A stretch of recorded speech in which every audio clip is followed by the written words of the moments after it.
Hello friends, કેમ છો? તમે બધા મજામાં હશો તેવી જ પ્રાર્થના. આજે જો આપણે પત્તરવેલના પાન બનાવવાના છે. તે તેલમાં સાતડીને કરવાના છે. તો તેના માટે જે મેં આ નાના નાના પાન મળ્યા હતા તે હું આજે લઈ આવી છું માર્કેટમાંથી. તો જો આવા પાન આપણે હવે ધોઈને રેડી કરી દીધેલા છે. એની પર ચોપડવા માટે જે આપણે લોટ રેડી કરવાનો છે એ હું તમને બતાવું.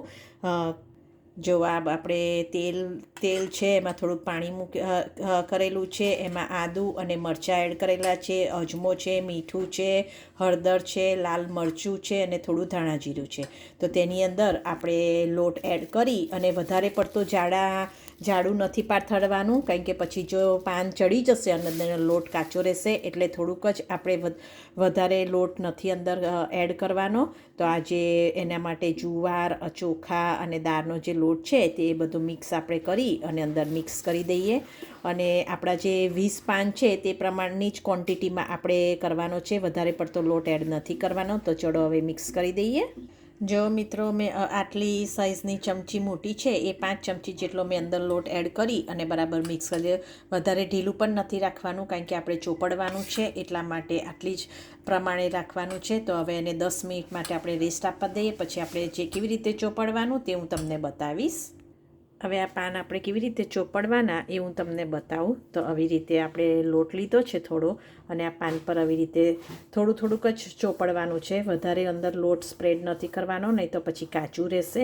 એટલે આવી રીતે આપણે પાન એક મૂક્યું, પછી એની ઉપર આ બીજું પાન જરાક ડાઉન મૂકવાનું, અને પછી આવી રીતે આ લોટ ચોપડવાનો, અને પછી એને રાઉન્ડ કરી દેવાનું. આવી રીતે તમે જોઈ શકો છો કે આવી રીતે આપણે પાન ચોપડવાનું છે. અને પછી આ બેઉ આપણે અંદર વાળી દેવાનું છે અને ધીમે ધીમે આવી રીતે રોલ કરતું જવાનું છે. અને જુઓ, તમે આવી રીતે સરસ રોલ કરી અને પછી આવી રીતે બધા આપણે રેડી કરી દઈએ. આપણે આવી રીતે બધા જુઓ ચોપડીને રેડી કરી દીધેલા છે. હવે આ બાજુમાં ફ્રાય પેનમાં આપણે થોડુંક તેલ 3 થી 4 ચમચી જેવું તેલ મૂક્યું છે. હવે તેલ ગરમ થાય એટલે એની અંદર આ બધા મૂકી દઈએ. આ બધા હવે આપણે અંદર મૂકી દીધા છે. હવે એનું લીડ બંધ કરી અને મીડિયમ ગેસ પર જ થવા દેવાનું.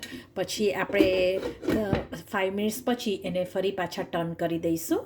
આપણા સરસ રીતે કૂક થઈ ગયા છે બંને સાઈડથી. જો તમે જોઈ શકો છો, બંને સાઈડથી સરસ રીતે કૂક થઈ ગયા છે. તો ચલો હવે આપણે એને પ્લેટમાં કાઢી લઈએ. આપણે બધા પ્લેટિંગમાં કરી લીધા છે. તો તમે પણ આવી રીતે બનાવજો, એન્જોય કરજો. મને યાદ કરો, સબસ્ક્રાઈબ કરજો અને લાઈક કરવાનું ભૂલશો નહીં. ઓકે મિત્રો, બાય.